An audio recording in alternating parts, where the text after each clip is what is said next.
apa meneh? Bal-balan niku wingi saiki kelak Persibaya iku gak menangan koyo dhisik ah.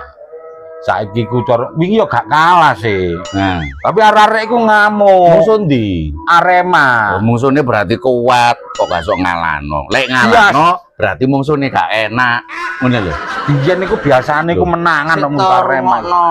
Iki Persibaya. Iki Persibaya. Musuh iki. Musuh iki. Nah, kok gak sok ngalano iki berarti iki kuat. Ngono lho logikae.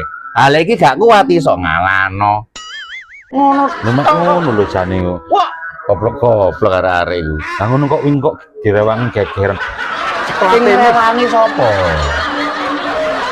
Kamu kok gak apa? Sing rewang iku ndek gawe lek rewang-rewang. Lah apa bal-balan ngono wangi? Mek wong 11 tok ndeng. Kon ngate ngawangi bal-balan wong 50 ngono ah. Kon iku bal-balan tak kate baris. Iya yo ane. Cek goblok. Arek iki. Oh, bisa begini kok. Wah, kon iku ade Persibaya. Gapleki akeh wong saiki gapleki kayae ngandani padahal bujukan gapleki